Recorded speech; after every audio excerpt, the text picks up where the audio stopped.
నమస్కారం BSK news కి స్వాగతం. హెడ్లైన్ చూద్దాం.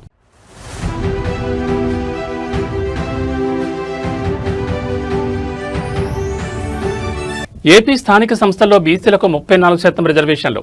మంత్రి మండలి చారిత్రాత్మక నిర్ణయం.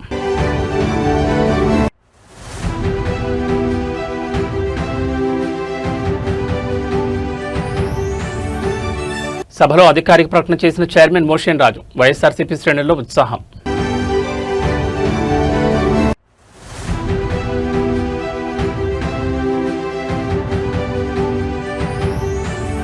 సర్దార్ సర్వాయి పాపన్నగౌడ్ విగ్రహ ఆవిష్కరణ. సీఎం రేవంత్ రెడ్డి కీలక ప్రకటన.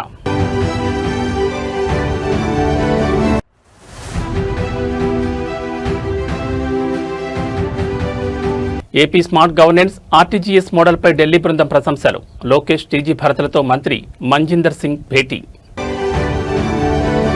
ఇక డీటెయిల్స్ చూస్తే ఆంధ్రప్రదేశ్లో స్థానిక సంస్థల ఎన్నికలకు సంబంధించి కూటమి ప్రభుత్వం అత్యంత కీలక నిర్ణయం తీసుకుంది. స్థానిక సంస్థల్లో బీసీలకు ఏకంగా 34% రిజర్వేషన్లు కల్పిస్తూ రాష్ట్ర మంత్రిమండలి సమావేశంలో చారిత్రాత్మక నిర్ణయం తీసుకున్నారు. ఈ శుభ పరిణామంపై బీసీ సంక్షేమ వర్గాలు మరియు ప్రజాప్రతినిధులు హర్షాతిరేకాలు వ్యక్తమవుతున్నాయి. కేబినెట్ నిర్ణయం అనంతరం అమరావతి శాసనసభ ఆవరణలో బీసీ వర్గానికి చెందిన ప్రజాప్రతినిధులు, మంత్రులు, ఎమ్మెల్యేలు ముఖ్యమంత్రి చంద్రబాబు నాయుడిని మర్యాదపూర్వకంగా కలిశారు. బీసీల రాజకీయ ఆర్థిక ఎదుగుదలకు ఈ నిర్ణయం ఎంతగానో ఉపయోగపడుతుందని పేర్కొంటూ సీఎం చంద్రబాబుకు ప్రత్యేక ధన్యవాదాలు తెలిపారు. అన్ని రంగాల్లో బీసీలకు తగిన ప్రాతినిధ్యం కల్పించడమే తమ ప్రధాన ధ్యేయమని ఈ సందర్భంగా స్పష్టమైంది. బీసీలను రాజకీయంగా బలోపేతం చేసేందుకు 34% రిజర్వేషన్లు పునరుద్ధరించడంపై రాష్ట్ర వ్యాప్తంగా బీసీ సంఘాలు హర్షం వ్యక్తం చేస్తున్నాయి.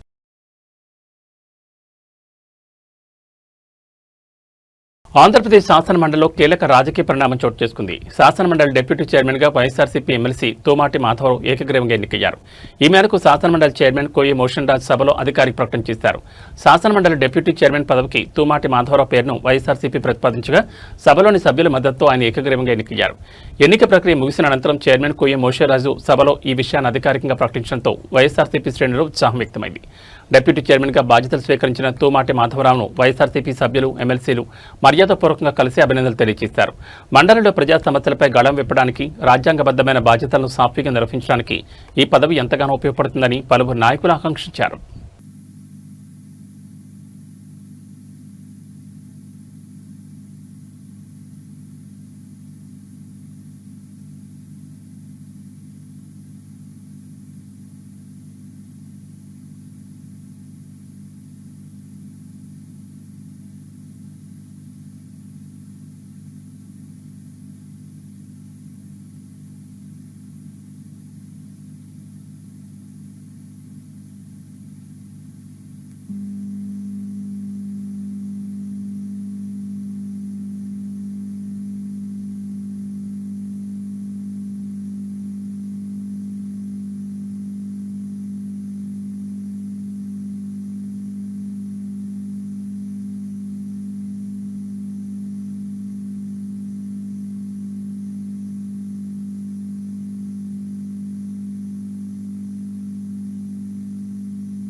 హైదరాబాద్ ట్యాంక్ బండ్పై సర్దార్ సర్వాయి పాపన్నగౌడ్ విగ్రహాన్ని ముఖ్యమంత్రి రేవంత్ రెడ్డి, ఉప ముఖ్యమంత్రి భట్టి విక్రమార్క మరియు కేబినెట్ సహచరులతో కలిసి ఆవిష్కరించారు. ఈ సందర్భంగా ఏర్పాటు చేసిన బహిరంగ సభలో మాట్లాడిన సీఎం, రాష్ట్రంలో అర్హులైన నేత, గీత కార్మికులు ఎంతమంది ఉన్నా వారందరికీ సంతృప్తి స్థాయిలో పింఛన్లు మంజూరు చేస్తామని సంచలన ప్రకటన చేశారు. గీత కార్మికుల రక్షణకు ప్రభుత్వం పూర్తి బాధ్యత తీసుకుంటుందని సీఎం తెలిపారు. ఇప్పటికే గౌడ సోదరులకు 50,000 కాటమయ్య కిట్లను పంపిణీ చేశామని, ప్రమాదవశాత్తు చనిపోతే 5 లక్షల పరిహారం అందిస్తున్నామని గుర్తు చేశారు. సాగునీటి ప్రాజెక్టుల కాలువల గట్లపై ఈత, తాటి చెట్లను నాటాలని మంత్రి ఉత్తమ్ కుమార్ రెడ్డి సూచించారు. మహారాష్ట్రలో ఛత్రపతి శివాజీకి ఇచ్చే ప్రాధాన్యత తరహాలోనే తెలంగాణలో పాపన్నగౌడ్ విగ్రహానికి అత్యున్నత గౌరవం కల్పిస్తామని స్పష్టం చేశారు. అలాగే అక్టోబర్ 22న పండగ సాయన్న జయంతిని అధికారికంగా నిర్వహిస్తామని ప్రకటించారు. కులవృత్తులను గౌరవిస్తూనే పిల్లలను ఉన్నత చదువులు చదివించాలని సీఎం పిలుపునిచ్చారు.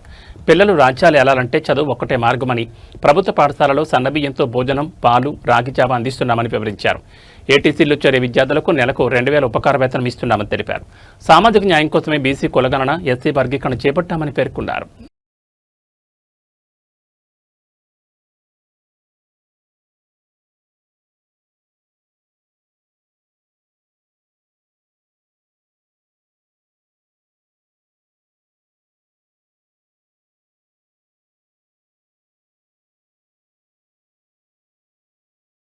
ఆంధ్రప్రదేశ్ ప్రభుత్వం అమలు చేస్తున్న పారిశ్రామిక విధానాలు డేటా డ్రివెన్ మరియు స్మార్ట్ గవర్నెన్స్ నమూనా జాతీయ స్థాయిలో ప్రశంసలు అందుకుంటోంది. ఢిల్లీ పరిశ్రమలు, అటవీ, పర్యావరణ శాఖ మంత్రి సర్దార్ మంజిందర్ సింగ్ సిర్సా నేతృత్వంలోని ప్రత్యేక ప్రతినిధుల బృందం సచివాలయంలోని ఆర్టీజీఎస్ కేంద్రాన్ని సందర్శించింది. ఈ సందర్భంగా రాష్ట్ర మంత్రులు నారా లోకేష్, టీజీ భరత్లు తమ ప్రభుత్వ పాలనా విధానాలను వారికి విస్తృతంగా వివరించారు. పెట్టుబడుల ఆకర్షణ, పారిశ్రామిక విధానాల రూపకల్పన, క్లస్టర్ ఆధారిత అభివృద్ధి మరియు రియల్ టైం గవర్నెన్స్ అమల్లో ఏపీ ప్రభుత్వానికి ఉన్న అపారమైన అనుభవాన్ని ఢిల్లీ బృందానికి మంత్రులు లోకేష్, టీజీ భరత్ వివరించారు. స్మార్ట్ గవర్నెన్స్ మరియు డిజిటల్ పరిపాలనలో ఢిల్లీ ప్రభుత్వానికి పూర్తి సహకారాన్ని, సాంకేతిక మార్గదర్శకత్వాన్ని అందించడానికి తమ ప్రభుత్వం సిద్ధంగా ఉందని మంత్రి నారా లోకేష్ స్పష్టం చేశారు. ముఖ్యమంత్రి చంద్రబాబు నాయుడు దూరదృష్టిని, మంత్రి నారా లోకేష్ పాలనా దక్షతను ఢిల్లీ మంత్రి మంజిందర్ సింగ్ సిర్సా కొనియాడారు. డేటాను ఇంత సమర్థవంతంగా ఉపయోగిస్తూ పారదర్శక పాలన అందించడం అభినందనీయమని, పెట్టుబడుల ఆకర్షణలో ఏపీ అనుభవం తమకెంతో ఉపయోగపడుతుందని పేర్కొన్నారు.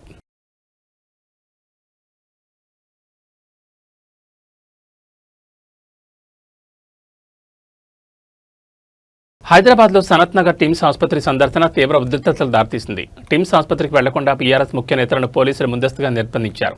మాజీ మంత్రులు హరీష్ రావు, సరితేంద్రారెడ్డి, తలసాని శ్రీనివాస్ యాదవ్ను పోలీసులు హౌస్ అరెస్ట్ చేయడంతో రాజధాని పరిధిలో తీవ్ర కలకలం రేగింది. కోకాపేటలోని హరీష్ రావు నివాసం వద్ద ఉదయం నుంచే భారీగా పోలీసులను మోహరించారు. హౌస్ అరెస్ట్ విషయం తెలుసుకున్న ఎల్బీ నగర్ ఎమ్మెల్యే దేవిరెడ్డి సుధీర్ రెడ్డి హరీష్ రావు నివాసానికి చేరుకున్నారు. టిమ్స్ ఆసుపత్రి పరిశీలనకు వెళ్లేందుకు అనుమతి లేదంటూ బీఆర్ఎస్ నాయకులను పోలీసులు దౌర్జన్యంగా అడ్డుకోవడం తీవ్ర ఉద్రిక్తతకు దారితీసింది. పోలీసుల అక్రమ నిర్బంధాలు, హౌస్ అరెస్టులపై మాజీ మంత్రి హరీష్ రావు తీవ్రస్థాయిలో ధ్వజమెత్తారు. ప్రభుత్వ ఆసుపత్రుల్లో ఉన్న డొల్లతనం, వైఫల్యాలు ఎక్కడ బయటపడతాయనన్న భయంతోనే రేవంత్ ప్రభుత్వం ఈ అరెస్టులకు పాల్పడుతోందని మండిపడ్డారు. ప్రజా సమస్యలపై ప్రశ్నిస్తే హౌస్ అరెస్టులు చేయడం దుర్మార్గమని, రాష్ట్రంలో అప్రకటిత ఎమర్జెన్సీ నడుస్తోందని ఆరోపించారు.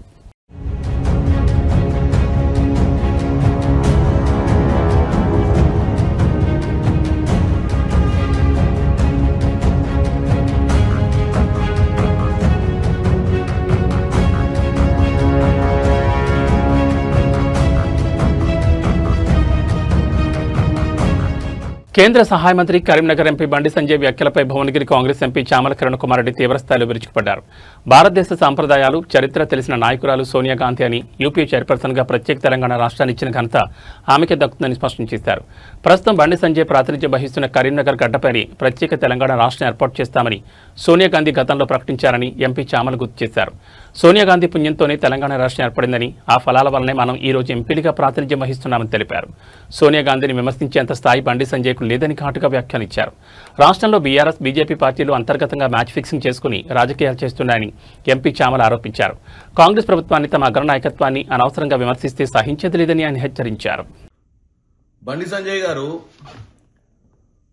సోనియా గాంధీ గారికి భారతదేశ సాంప్రదాయాలు, భారతదేశ చరిత్ర, భారతదేశంలో ఉన్నటువంటి ప్రజల అవసరాలు, భారతదేశంలో ఉన్నటువంటి ప్రజలకు ఈరోజు ఏం అవసరం అన్న విషయం తెలుసు కాబట్టి సోనియా గాంధీ గారు యూపీఏ చైర్మన్గా ఉన్నప్పుడు ఈరోజు మీరు ఒక సెంట్రల్ మినిస్టర్గా తెలంగాణ రాష్ట్రంలో ఒక ఎంపీగా గెలవడానికి కారణం ఎవరో తెలుసుకో. వెనుకకెళ్ళి నువ్వు గెలిచిన గడ్డ కరీంనగర్ మీదకెళ్ళే 2007 సోనియా గాంధీ గారు తెలంగాణ ఇస్తా అని చెప్పింది కాబట్టే ఉన్న ఎంపీలల్లా 50% కంటే ఎక్కువ మంది వద్దన్నా ఆంధ్రప్రదేశ్కి సంబంధించిన వాళ్ళు తెలంగాణ ఇచ్చింది. ఆమె పుణ్యాననే ఈరోజు మనమందరం కూడా ఒక రాష్ట్రానికి, ప్రత్యేక రాష్ట్రానికి ఎంపీలుగా, లీడర్లుగా ఎదిగినాం. ఇప్పుడు ఆమె సాంప్రదాయం గురించి మాట్లాడాల్సిన అవసరం లేదు, నీకు ఆ స్థాయి లేదు. నేను ఇంకొకటి చెప్తా. 2014 నుంచి అధికారంలో ఎవరు ఉన్నారు సెంట్రల్లో? కేసీఆర్ ఈ రాష్ట్రానికి ముఖ్యమంత్రి అయిన మొదటి రోజు నుంచి ప్రధానమంత్రి నరేంద్ర మోడీ గారు సెంట్రల్లో ప్రైమ్ మినిస్టర్గా ఉన్నాడు. మీ స్నేహితుడు మీతో పాటు కిషన్ రెడ్డి గారు సెంట్రల్లో అధికారంలో ఉన్నారు. ఆయన కూడా ఈ రాష్ట్రానికి అధ్యక్ష పదవి చేసిండు. ఆయన తర్వాత మీరు అధ్యక్ష పదవి చేసిండ్రు. మరి 2023లో మిమ్మల్ని అధికారంలోకి రాకుండా ఆపిందెవరు? 2018లో మిమ్మల్ని అధికారంలోకి రాకుండా ఆపిందెవరు? మీ మీద ప్రజలకు, మీ పనుల మీద, మీ చిత్తశుద్ధి మీద నమ్మకం లేదు కాబట్టే తెలంగాణలో మీతో పాటు మీరు రాష్ట్ర అధ్యక్షునిగా బీజేపీలో ఉన్నప్పుడు రేవంత్ రెడ్డి గారు పీసీసీ ప్రెసిడెంట్ ఉంటే ఆయనను నమ్మి ఓట్లేసిర్రు. కేసీఆర్ మీద నమ్మకం కోల్పోయింది వాస్తవమే. కేసీఆర్ చేసినటువంటి స్కాములు, కాళేశ్వరం కానీ, కేసీఆర్ చేసినటువంటి ఈ ఫార్ములా రేస్ స్కామ్ కానీ, కేసీఆర్ చేసినటువంటి అప్పులు కానీ, కేసీఆర్ మిగులు రాష్ట్రాన్ని అప్పుల రాష్ట్రం దిశగా దోచుకుంటున్నప్పుడు నిమ్మకు నీరెత్తినట్టుగా ఎందుకుంది బీజేపీ? ఈరోజు కాంగ్రెస్ బీఆర్ఎస్ కలిసి పనిచేసినాయని చెప్తున్నావు. మొన్న 8 మంది ఎంపీలను అవధానం చేసి గెలిపించింది బీఆర్ఎస్ పార్టీ కాదా? ఒక్కసారి నీ పార్లమెంట్ నియోజకవర్గంలో సిరిసిల్ల, సిద్దిపేట, కొన్ని నియోజకవర్గాలల్లో చుట్టుపక్కల ఆ ప్రాంతంలో నీ పార్లమెంట్లో ముఖ్యంగా అసెంబ్లీ ఎన్నికలలో ఓట్లు బీఆర్ఎస్కి ఎన్ని వచ్చినాయి, మరి మా ఓట్లన్నీ నీకెందుకు పడ్డాయో ఒకసారి ఆలోచించాలి. మీరు మ్యాచ్ ఫిక్సింగ్ చేసి ఎట్టి పరిస్థితిలో 10 ఏళ్లలో దోచుకపోతుంటే కూడా నిమ్మకు నీరెత్తినట్టుగా ఉండి ఇంటర్నల్ మ్యాచ్ ఫిక్సింగ్ చేసింది మీరు. ఈ రాష్ట్రంలో మీరు అధికారంలోకి రావాలని పగటి కళలు గలాల్చిందే. ఎందుకంటే మేమేం చేస్తున్నాం అనేది ప్రజలు చూస్తున్నారు. మేమేమి ఎంక్వైరీలు పెట్టినాము, ఏం చేస్తున్నాము, వాళ్ళు చేసిన తప్పిదాలను ప్రజల మధ్యనకి ఎలా తీసుకొస్తున్నామో చెప్పినాం. ఇవాళ రాష్ట్రంలో అధికారంలోకి వచ్చినాక మేము ఇచ్చిన గ్యారంటీలు ఇస్తున్నామా లేదా మీరు చెప్పాల్సిన అవసరం లేదు. ఇవాళ ఇంద్రమ్మ ఇల్లులు కానీ 2014 నుంచి 2023 సమయంలో ఒక్కరోజు కూడా రుణమాఫీ చేసిన దాఖలాలు లేవు బీఆర్ఎస్ పార్టీ. 22 లక్షల కోట్లు 22,000 కోట్లు 21 లక్ష మందికి మేము రుణమాఫీ చేసినాం. 20,000 కోట్ల రూపాయలతోటి 21 లక్ష మందికి. మరి బండి సంజయ్ గారు, మరి ఆ రైతులకు రుణమాఫీ అందిందా లేదా రైతులు ఒప్పుకోవాలి. యథావిధిగా రైతు భరోసా వేస్తున్నాం, మహిళలకు ఉచిత బస్సు ఇస్తున్నాం, ఇవాళ ఇంద్రమిల్లులు కట్టిస్తున్నాం, ఇవాళ చెప్పని చాలా స్కీములు చేస్తున్నాం. బోనస్ ఇస్తున్నాం 500 రైతులకు వరి పండించిన వారికి.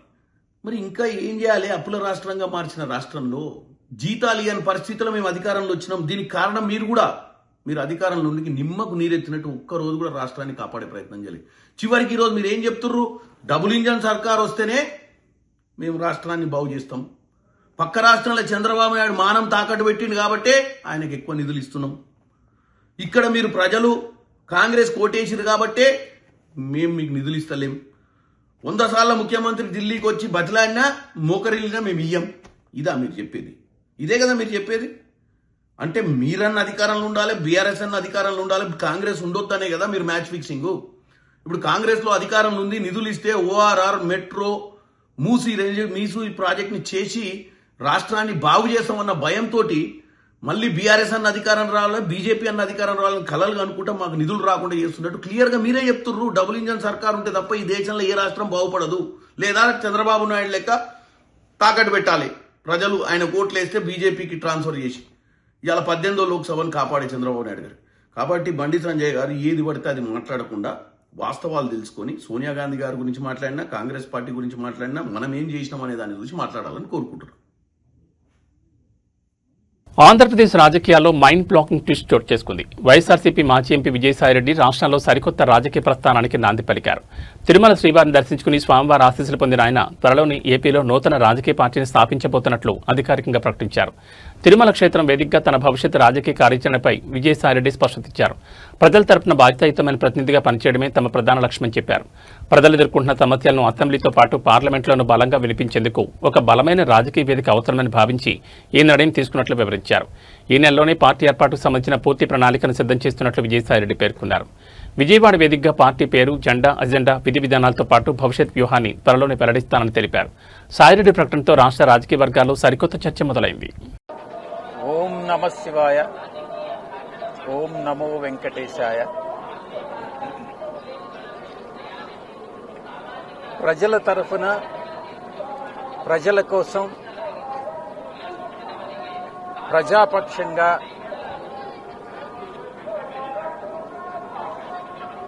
ప్రజల గొంతుక వినిపించేందుకు, ప్రజావాణిని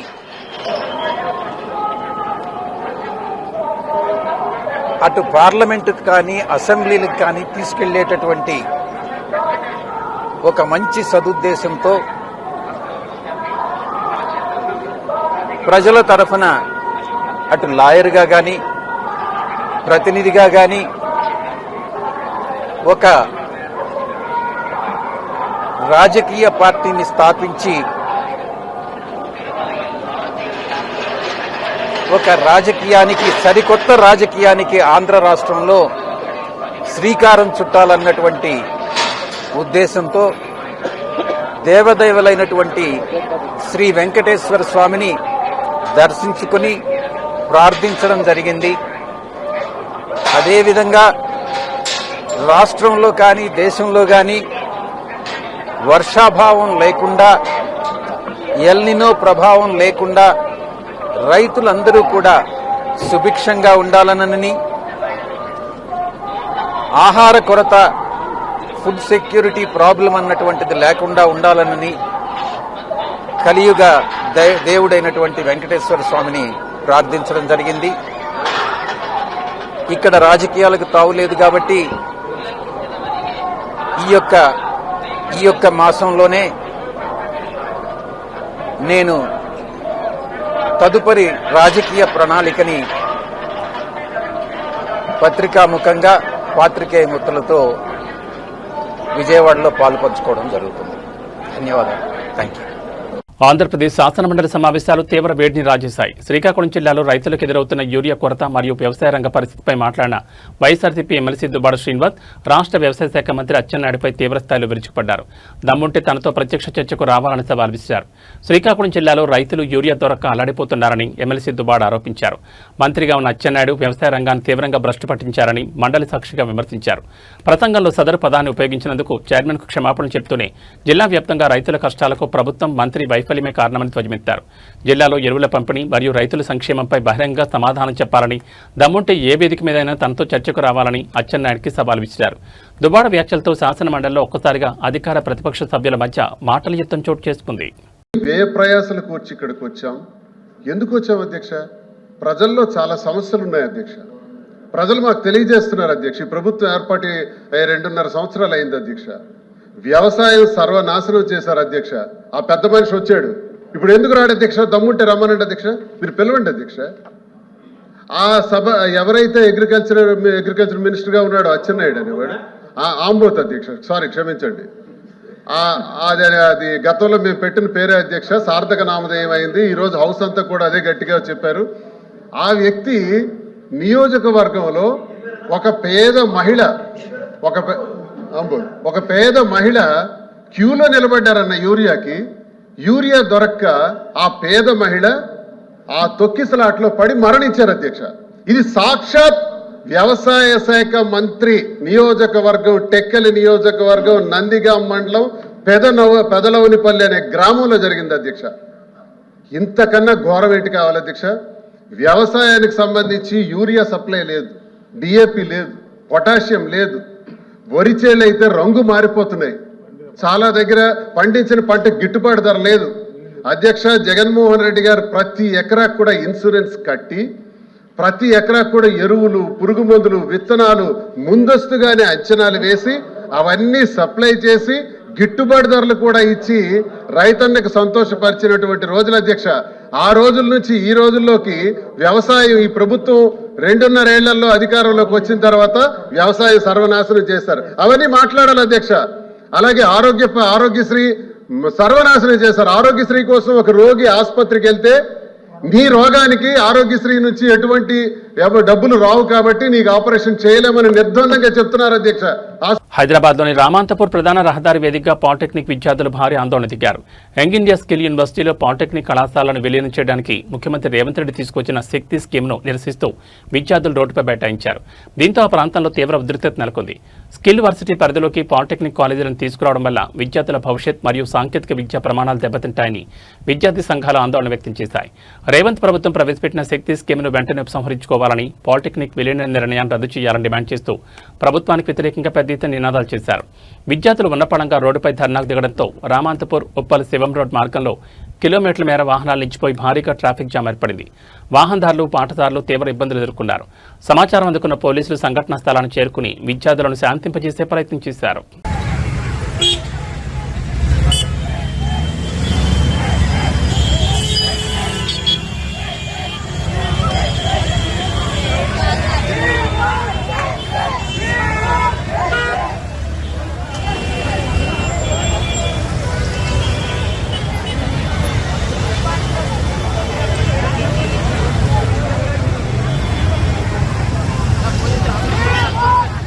ఆస్తిపాస్తుల మోజులో కన్న బంధాలు అనుబంధాలు మంట కలిసిపోతున్న దారుణోపదంతం చిత్తూరు జిల్లా కార్వేట్ నగరంలో వెలుగుచూసింది.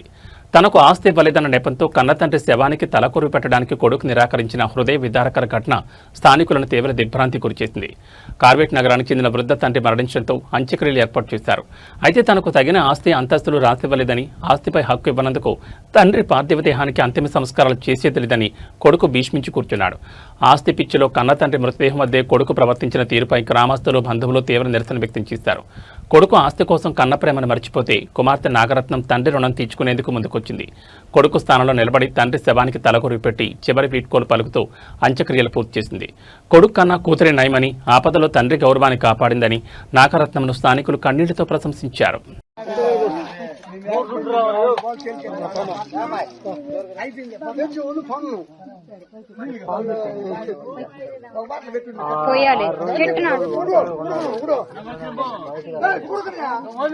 చూసి అడుగు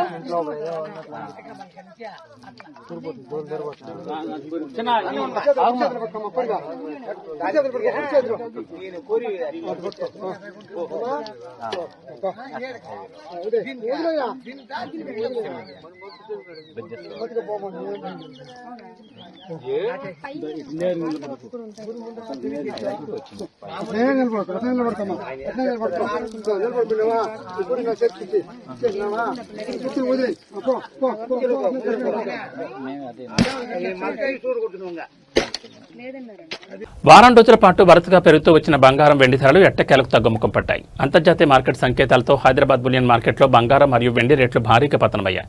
హైదరాబాద్ బులియన్ మార్కెట్లో 24 క్యారెట్ల 10 గ్రాముల బంగారం ధర ₹920 తగ్గి 1,54,970కి చేరింది. ఇక ఆభరణాల తయారీకి ఉపయోగించే 22 క్యారెట్ల 10 గ్రాముల పసిడి ధర ₹850 పతనమై 1,42,050 వద్ద పలుకుతోంది. కొనుగోలుదారులకు ఇది కొంత ఊరటనిచ్చే అంశమని వ్యాపారులు చెబుతున్నారు. మరోవైపు వెండి ధర కూడా భారీగా పడిపోయింది. కేజీ వెండి రేటు ఒక్కసారిగా ₹5,000 తగ్గి 2,50,000గా నమోదు కావడం గమనార్హం. అయితే తెలుగు రాష్ట్రాల్లోని వివిధ నగరాలను బట్టి ధరల్లో స్వల్ప మార్పులుంటాయని, ఈ రేట్లకు అదనంగా 3% జీఎస్టీ వర్తిస్తుందని బులియన్ వర్గాలు స్పష్టం చేశాయి.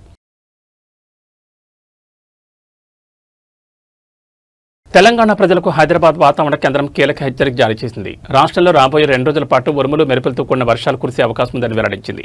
పలు జిల్లాల్లో గంటకు 40 కిలోమీటర్ల వేగంతో ఈదురుగాలులు వీచే అవకాశం ఉండడంతో జాగ్రత్త వహించాలని సూచించింది. వాతావరణ శాఖ ఉత్తర మరియు తూర్పు తెలంగాణలోని 11 జిల్లాలకు ఎల్లో అలర్ట్ జారీ చేసింది. ఆదిలాబాద్, కొమరంభీం, ఆసిఫాబాద్, మంచిర్యాల, నిర్మల్, నిజామాబాద్, జగిత్యాల, రాజన్న సిరిసిల్ల, కరీంనగర్, పెద్దపల్లి, జయశంకర్, భూపాలపల్లి, ములుగు జిల్లాలో ఓ మోస్తరు నుంచి భారీ వర్షాలు పడే అవకాశం ఉంది. ఈ జిల్లాలో ఉదయం నుంచే వాతావరణం చల్లబడి మబ్బులు కమ్మేశాయి. ఉరుములు మెరుపులతో పాటు 40 కిలోమీటర్ల వేగంతో ప్రచండ ఈదురుగాలులు వీచే ప్రమాదం ఉందని అధికారులు ఐఎండీ తెలంగాణ బులెటిన్ ద్వారా తెలిపింది. రైతులు, వాహనదారులు బహిరంగ ప్రదేశాల్లో ఉండేవారు అప్రమత్తంగా ఉండాలని, విద్యుత్ స్తంభాలు చెట్ల కింద నిలబడొద్దని అధికారులు విజ్ఞప్తి చేశారు.